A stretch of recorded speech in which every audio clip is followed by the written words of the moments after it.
What were you doing? Crash. What were you doing in the war when you were approached to work in a chemical warfare unit? At the time,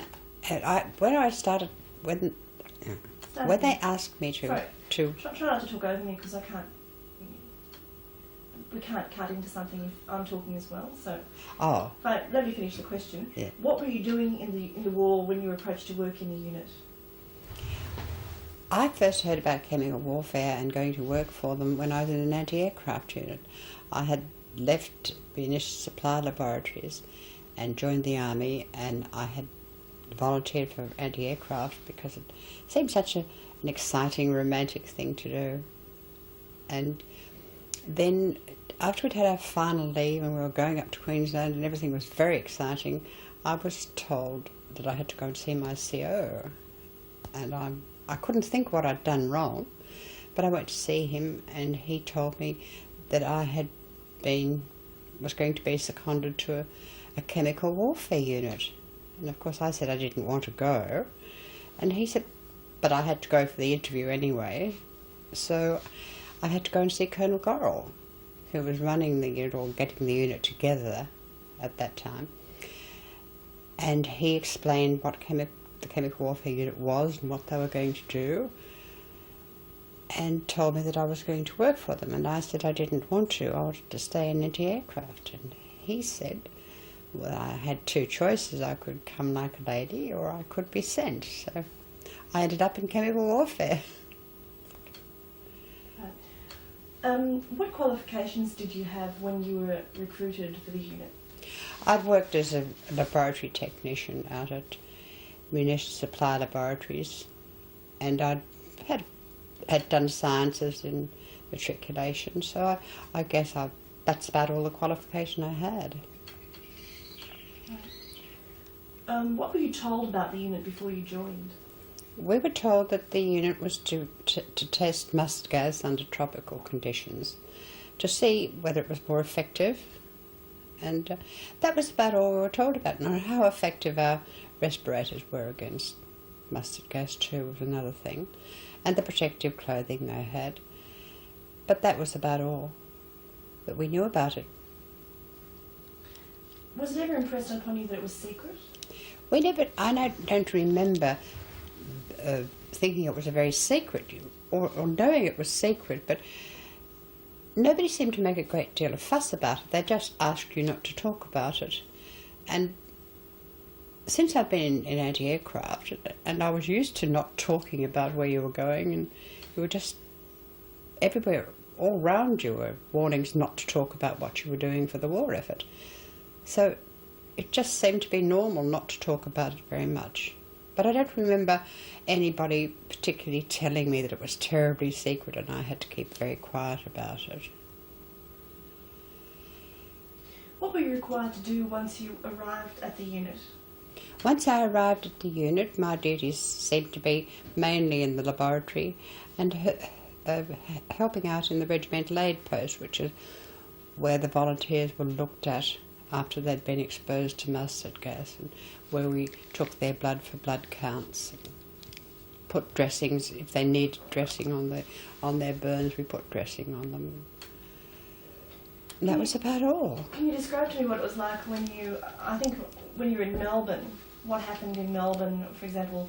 Did you have experiments with volunteers in Melbourne before you went to Queensland, and can you tell me about that? Well, before we went to Queensland, we had been briefed on techniques that would be used in the unit up in Queensland. We had no volunteers then. There was just the scientists were just informing us, instructing us in what would be expected to do up there. How did you get to Queensland? They're going right to the mic. Tell me, how did you get to Queensland?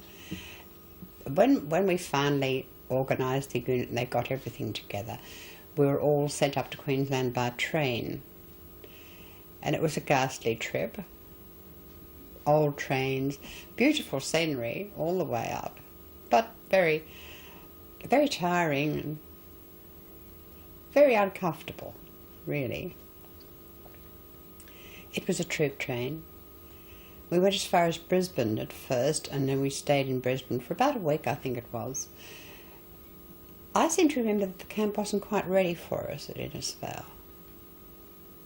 Then we went on from Brisbane to Innisfail, which was a long way, and got to Innisfail and went to live at our funny little houses where the unit was all housed. And describe to me the scenery from the train as you were going up there. Had you ever seen Queensland before, and what were your reactions when you were watching the scenery? I found the train trip very interesting because I'd never been to Queensland before, and the country changed as we went further north. It changed very dramatically, and the rivers seemed to be so big up there, and everything seemed to be so enormous. We really enjoyed it. It was great fun, especially after the trip from Brisbane to Innisfail. It was very exciting. All new things we were seeing on the way up there. Railway lines that went through the centre of the town, and railway stations which were also in the middle of the main street practically. We found that very exciting. Excuse me. Oh dear. Describe to me where the others in the unit came from, the other girls, first of all. We were a very mixed lot in the unit. A lot of the other girls, some of the other girls came from South Australia. They were mostly AMWAs, the Australian Women's Medical Service, whereas we were AWAS, which was the Australian Women's Army Service. And then the rest of us were mainly Victorians. Later on we had some Queenslanders who were sent to us while we were up at Innisfail and Proserpine. But to start with, we were mainly South Australian, and there were a couple of Tasmanians too. And then, of course, our scientists were a very mixed lot. It seemed to be all run by Englishmen. They were mostly English people from Porton Downs Chemical Warfare Research Establishment in England. And there was Colonel Gorrell, who was in charge of the unit, and his second in command at that time seemed to be Major Sinclair. And then we had Dr. Enor and Mr. Legg, Mr. Gillies, who were all Australians. There were then there were a couple of Englishmen who ran meteorology. I think they were both Englishmen. Then we had a South African, and we had a New Zealander, and later on again we had an American, Captain Skipper. But the unit seemed to be mainly run by Englishmen. And there was a great preponderance of Englishmen too. There were far more of them than anybody else. I think there might have been more Englishmen than there were Australians on the scientific staff anyway. Did that ever strike you as strange? I didn't find that very funny or very odd, because I didn't know that science had a very high profile in Australia in those days. And it seemed to be, we were so used to people, Englishmen coming out here and being headmasters of our school, and Englishmen coming out here to be professors, that having Englishmen coming out to run a chemical warfare unit seemed to be fairly normal. I realise now perhaps it wasn't quite as normal as I thought, but in those days it seemed fairly normal. What did you understand of who was actually in charge? I mean, you say there were a lot of English people there, but was there any suggestion that the orders were coming from London, for example? I felt that the Englishmen who were there were running the unit. I think they were probably in touch with the Porton establishment a lot, but mostly they seemed to be running it on their own.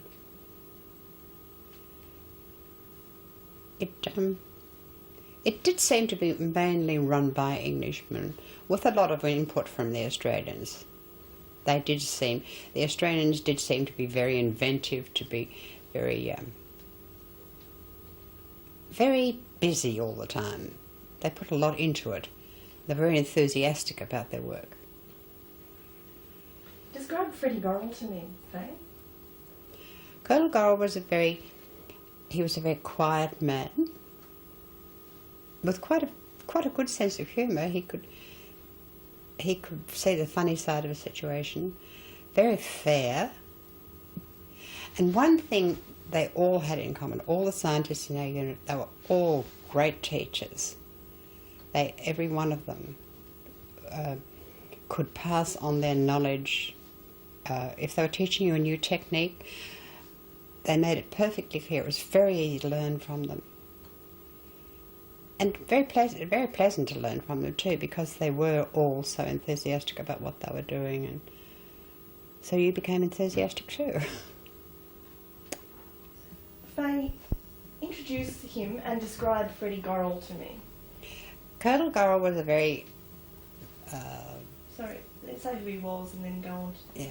Colonel Gorrell, the head of our unit, was a very imposing sort of man. He was reasonably tall, dark, and had a very bushy moustache, as I remember.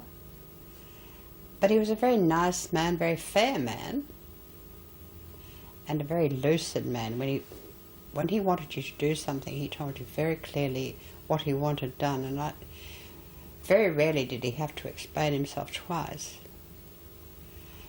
I didn't hear any funny stories about him. He was sort of set apart. He was the boss. He was God, you know. Nobody told funny stories about him. We'll have to start again. Head of our unit. Oh, you're okay. Okay, Fay. Colonel Gorrell, who was the head of our unit, was a very imposing figure of a man. He was reasonably tall, dark, with a very bushy moustache, which made him look very impressive. He was a very fair man and extremely lucid. When he asked you to do something, he explained himself so well that I can't remember ever having to get him to repeat himself. But he was aloof in lots of ways. But I suppose we made him that way. He was the boss and he was God, and you didn't attempt to get very close to him. You just admired him and took orders from him. He was very definitely the boss.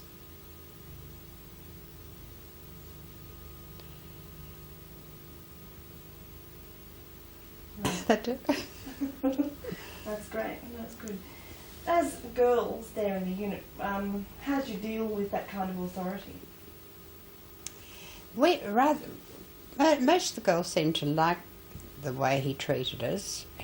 It was always very fair, and he was extremely courteous, extremely polite. You always felt as if he was asking you to do things, not telling you.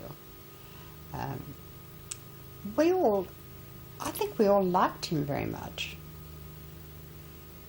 I can't remember any of the girls complaining about him, and the general duties girls who worked in the mess and looked after them and gave them their meals and things like that, they all seemed to agree too that he was a very nice man.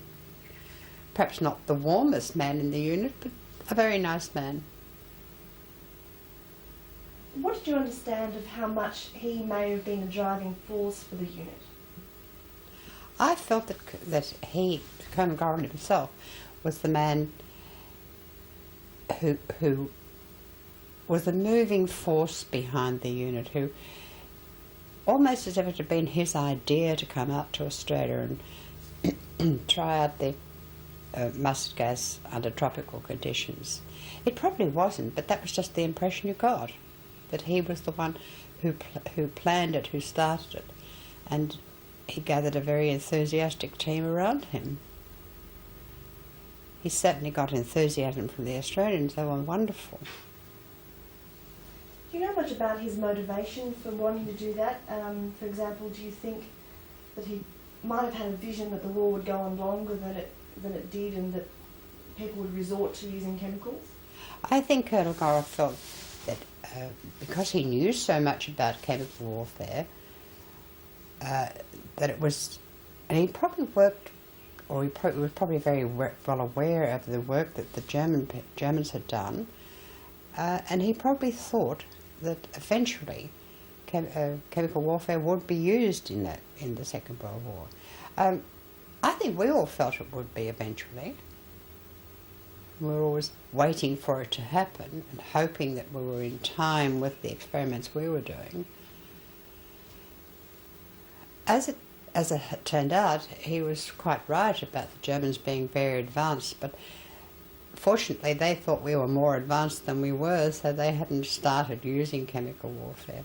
When he visited Germany after the war finished, the war with Germany finished, he discovered that their chemical warfare establishments were far more advanced than ours were, and they had developed some new gases. Did he ever come back and tell you about his findings after the war?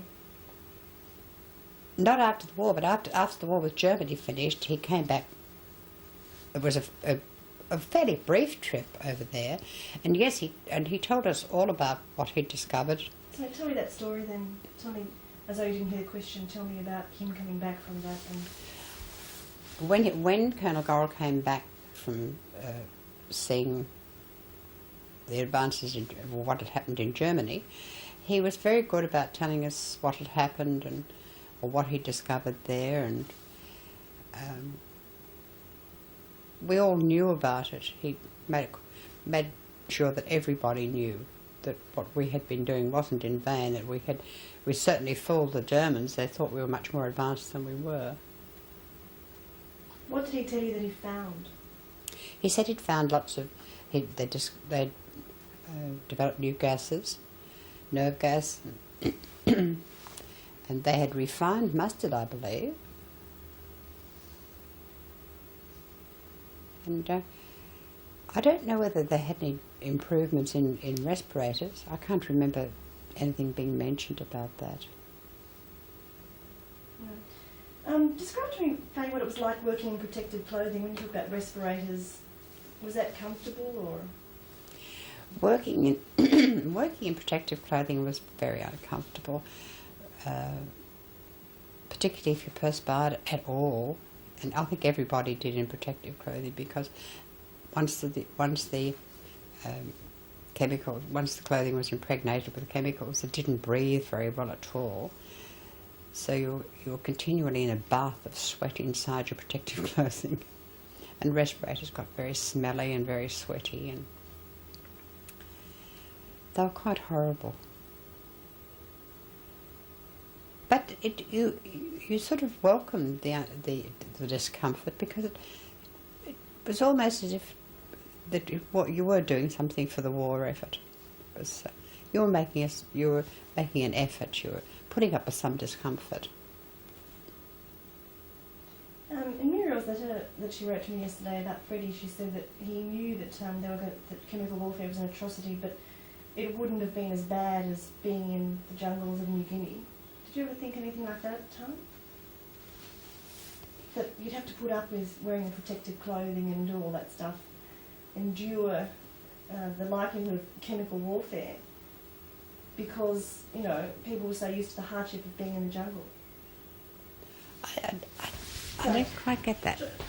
When you said that you could tolerate using the protective clothing, what made me think of Muriel Gorrell's letter. Mm. She said that Freddie used to think it was atrocious, the whole thing, chemical warfare was atrocious, but it would be nothing in comparison to being in the jungles of New Guinea in the war. What, in protective clothing, or? Yeah, having to endure all that stuff. Protective clothing and all the stuff that goes along with doing. And do you mean he thought that men would prefer to run the risk of exposure to? Yeah, to put up with all that stuff, put up with the experiments and the gear and the likelihood of being exposed to amounts of gas, because they figured that while the war was getting worse, they probably would have to know more for later on. Did you have any feelings like that? I never thought very much about that, but how unpleasant protective clothing would have been in the jungle. And since such a lot of men were fighting in the jungle, I don't know why I didn't think about that. But I didn't. Right. Why do they need volunteers, Faye? They need... A lot has been talked about using humans for volunteers for this sort of work, but they were volunteers, and it was probably part of their war effort. And it was very necessary to see how they reacted, how human beings reacted to it. At least they could tell you how they felt, whereas animals wouldn't have been able to tell you. You're looking over here. All right. Chris? Yeah. Can we stop for a sec? Faye, can you introduce him and describe Colonel Gorrell to me? Colonel Gorrell, as the head of our unit, was a very imposing figure. He was quite a nice-looking man, not very... I can't remember, fairly tall, and a very dark, bushy moustache, which made him look very, very, very impressive. I think he knew a lot about chemical warfare and the effect it would be, and I think he had a great sense of urgency that we had to find out all we could about mustard gas under tropical conditions, because he felt it was going to be used and that young men would be exposed to it in the jungles, and it seemed to be very important to him to be able to do something to provide protection for them. I think that's probably why we had to have volunteers, why we had volunteers come so often, because if he knew exactly what it would do to them under tropical conditions, he could perhaps devise some way of protecting them against it. How did he impress upon you the urgency of the use of chemicals in the war? He always, Colonel Gorrell always made it seem very important, very urgent. I think we all absorbed a very tremendous sense of urgency from him. He was very keen that we should get results and provide antidotes, and it probably was a very good idea that he did feel it was so urgent, because it did keep us working at fever pitch all the time to make sure that it was ready in time if ever it was needed. Right. Tell me why they needed volunteers. I think it was very important to have the volunteers there because they wanted to know exactly what it would do to human beings. If they knew exactly what it would do, then they could devise some protection for them. And I think Colonel Gorrell himself always suspected that mustard gas would be much, much more lethal under tropical conditions than it ever was under the Northern Hemisphere conditions. Why human beings, though? Probably because they could tell you exactly. They could tell you what they... Do you need a question? Who Oh. That's okay. Why did they need human volunteers? We needed human volunteers because we needed them to be able to tell us what their reactions were. And also, I don't think there's any animals who have a skin comparable to human skin. Is there? I can't think of any. But it was no use doing these experiments on animals and then for us not to be able to find out what they felt. So I guess we had to have humans. And that didn't ever, oddly enough, it never seemed strange to us. Perhaps because it was the sort of thing we'd have done ourselves. It just seemed to be something that could be done for the war. I suppose we didn't think enough about the fact that all the volunteers we got were 6th and 9th Division fellows who'd already done their bit, I suppose.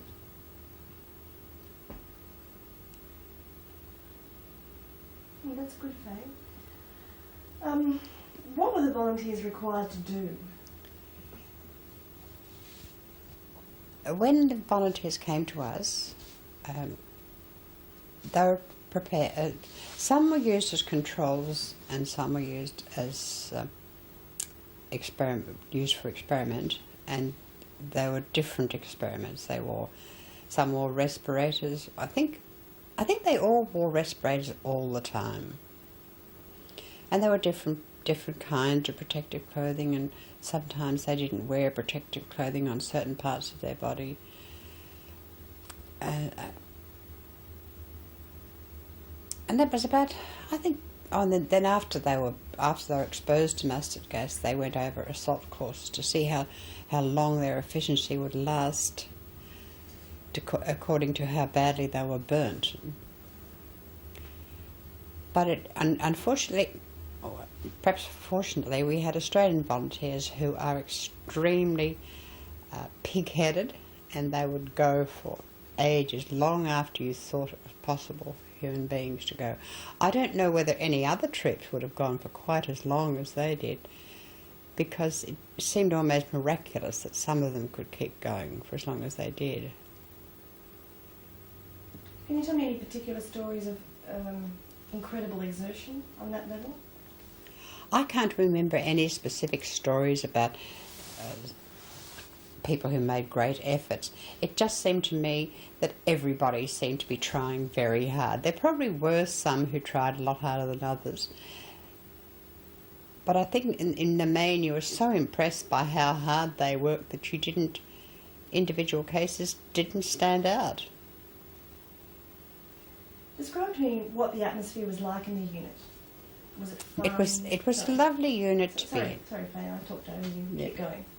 It was a lovely unit to be in because everybody was so friendly, everybody got on very well together. There was no great division between bosses and staff.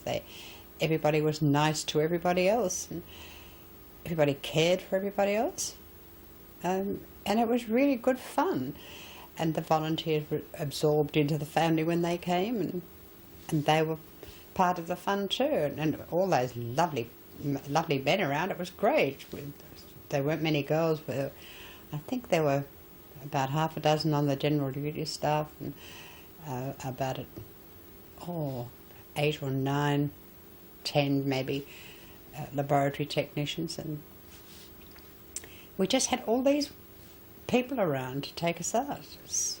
It was great fun, and it was all so good humoured, and I suppose we all got tired at times, but you never seemed to. I mean, you'd work perhaps 2-3 weeks at a stretch without any days off, and you'd have 4 or 5 lovely days off, but nobody thought anything of it. It just seemed to be something you did.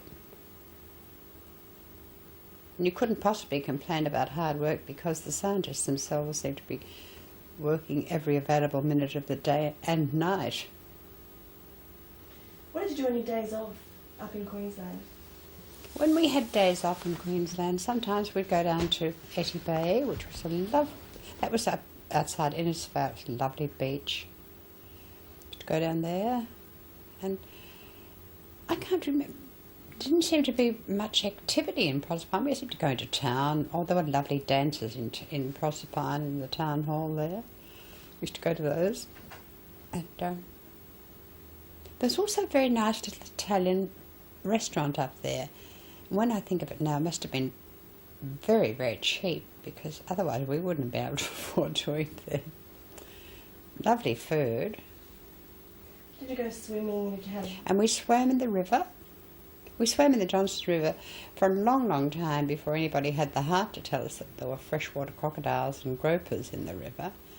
And even that didn't seem to make much difference. We still seemed to go in swimming even after we'd been told. In fact, there must have been quite plentiful in the river because we had quite a few Aboriginal people in Innisfail, and very often on a Sunday, all of them, whole families of them, would go down to the head or further down the river where it was quieter to hunt crocodiles, and then you'd see them coming back with maybe 2 or 3 crocodiles. But it never seemed to worry anybody that they were there. We enjoyed it. And the water was very dirty when I think of it now. Tell me about the camaraderie between the lab assistants and the volunteers. Then there was a very particular relationship between the volunteers and the laboratory staff. You saw exactly what was happening to them, and you felt very sorry for them and very, very protective of them all the time. And I think they thought that we were rather special too because we belonged to a different unit and we did different work. We had a lovely time with all the volunteers.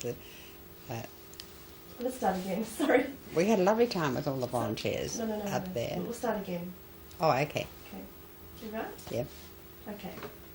We had a lovely time with all the volunteers up there because we always went out with them, and there were so many of them and so few of us that you could pick and choose, or you could go out with 2 or 3. It was great. We really enjoyed it.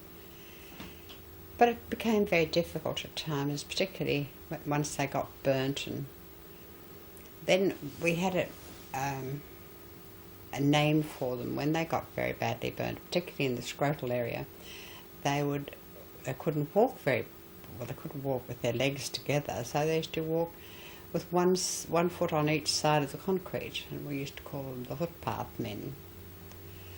And they had these funny cards. The doctors and the physiologists would examine them after they were burnt, and then they would shade in them the area of burning on the cards, and use different symbols, to indicate the intensity of the burning. And I remember one particular time Mr. Legg had examined a boy that I was going out with, and he brought his card out and handed it to me and said, "Here, you'll have to behave yourself now." And I took one look at it and said to him, "My love is like a red, red rose." It was the very darkest red, or the filling in indicated that it was quite severe burning there. So I thought that was rather funny, but the poor boy was probably suffering very badly, and it probably wasn't very funny at all for him.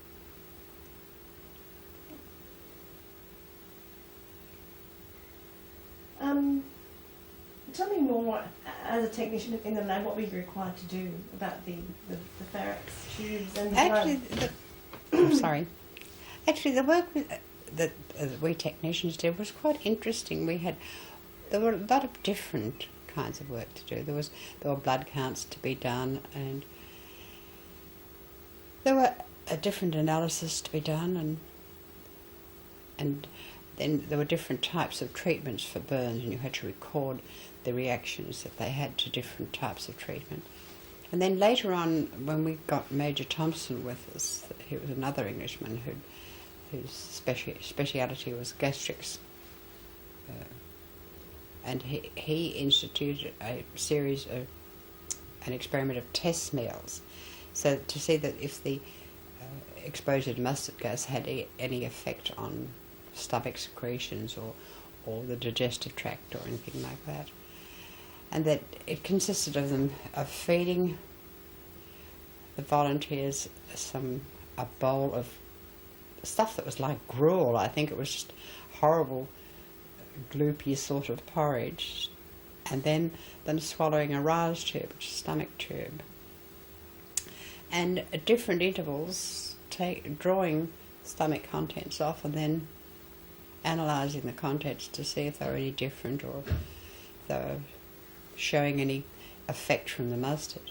Unfortunately, Major Thompson decided that if I was going to do these test meals, then I would have to learn to swallow a R's tube too. which was very unpleasant. He taught me at up at Melbourne University before we went up to Queensland the second time, and I got there at 7 o'clock in the morning, and I finally got the RAS tube down about lunchtime. So it was quite a long and painful process the first time, but after that it gets successively easier. Each time you swallow it, it's much easier. The volunteers were very good. I can't ever remember one refusing to try. Some had a great deal of difficulty getting it down the first time, but they never refused to try. Not that I remember anyway. Tell me, what did they find out from looking at the contents of the stomach after that kind of thing? It didn't seem to have much effect. It's all right, no. All the analysis we did on them, the stomach secretions, didn't seem to indicate that it had any great effect on it. I think it may have if they'd had much more direct and much heavier doses, but with respirators and with protective clothing or controlled exposure to mustard gas, there didn't seem to be a great deal of effect. There was some, but nothing terribly serious. Tell me about the experiments you had to do with the blood. Just describe them to me. Then there was all the experiments we did with blood. They did blood smears and blood counts, and I can't remember whether there was anything else or not, or coagulation times, that's right, and hemoglobin counts to see if it affected that. And there did seem to be an increase in the white blood cells, but then of course we weren't... Sorry, there did seem to be when? After the exposure to mustard gas. Start that again. Yeah. There did seem to be an increase in the white blood count after exposure to mustard gas. But then again, you weren't too sure whether that was caused by overindulgence in booze or whether it was caused by the mustard gas. In some cases, if you got a teetotaler, it was probably caused by the mustard gas. And also some of the booze they got when they were in Queensland in that fairly late stage of the war, the publicans weren't above diluting it with all sorts of weird and wonderful things to make it go a little bit further, and that probably had an effect on them too. What did you know about mustard gas as a carcinogen? I think everybody knew that it was a carcinogen. I think it had been established. Sorry, but start again. What was a carcinogen? Mustard gas, I think, had been found to be a carcinogen, something that causes cancer. But someone, if I remember rightly, someone had discovered this, but not a great deal of importance was attached to it. I think in those days, when there was so little that could be done for any form of cancer, the idea was that if you got cancer, that was it. And what caused it wasn't really... Nobody bothered about it very much. But I think perhaps it was a more important carcinogen than we ever gave it credit for. But then there are so many factors that cause cancer. You're predisposed to it, or so I don't know whether you can... Do you think it's likely that a lot of people now who have cancer may have it as a result of their work as volunteers? Well, it's quite possible, I suppose. What's possible? It's quite possible that some of the volunteers who are exposed to mustard would have developed cancer, but then I don't know whether a statistically viable number have contracted cancer or not. You'd have to get someone to analyse it properly, the number of people, the number of volunteers who are exposed and the number of people who develop cancer. and then to see if the number was acceptable. Is it likely that it would have happened? That's being able to say whether it's likely to have happened or not is a very difficult question, because I don't really know whether it did or not. I wouldn't like to commit myself on that one. No. Describe to me the gas chamber, Fay. What did you have to do there? What did it look like? And what was it used for? One of the ways we had of exposing people to mustard gas was a gas chamber that they'd invented. It was a huge, I think it was made of steel contraption, very silvery, rather fearsome looking thing. Up there, of course, it had to be covered with tarpaulins and kept hosed down to keep it at a reasonable temperature. And then there were all the valves outside for controlling humidity and controlling the flow of mustard gas and controlling the flow of air, and little windows to watch the volunteers through. And it was very boring for them in there, and we used to, when you had gas chamber duty, everybody took their turn at it. You would sing to them, or you would tell them funny stories, or even just poke faces at them just through the windows, just anything to keep them amused, because even though they did some physical labour in there were times when they were resting, and it must have been very boring for them at times, because I seem to remember that they would spend 2 or 3 hours in there.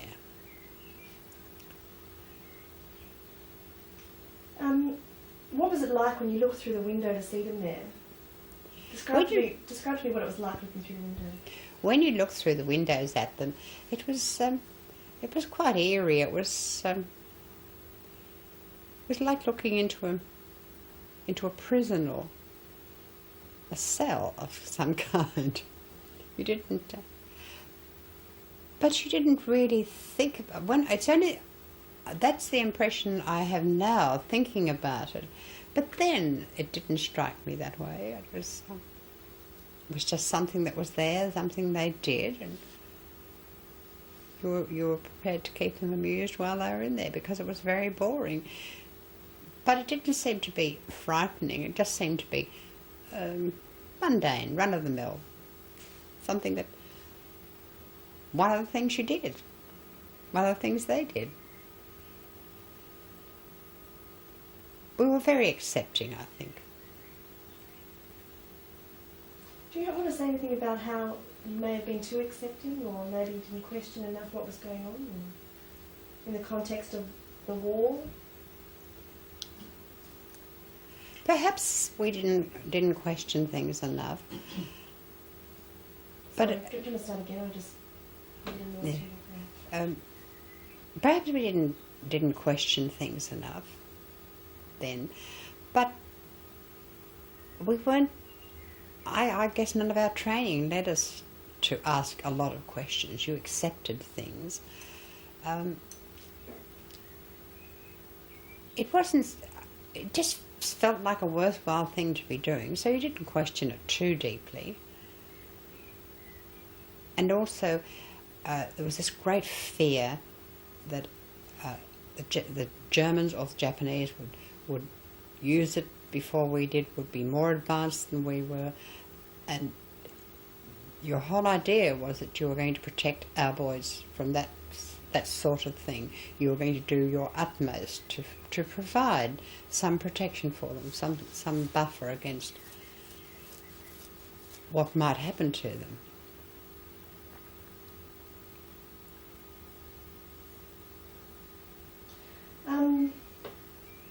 What do you think about the recognition the volunteers got for their work?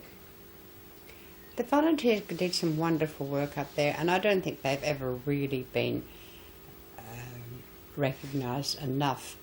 The scientists recognised the wonderful work they did. We did, but I doubt the Army.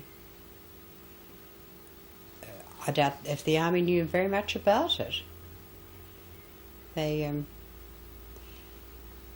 After all, we just called for volunteers for chemical warfare unit, and they probably didn't look too deeply into it.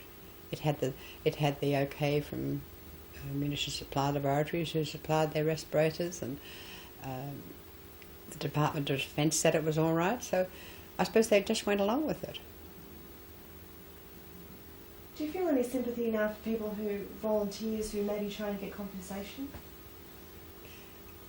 I can't see I can't say that volunteers should be applying for compensation, but I think they should have adequate pensions and disability pensions if they've been disabled in any way by the mustard gas.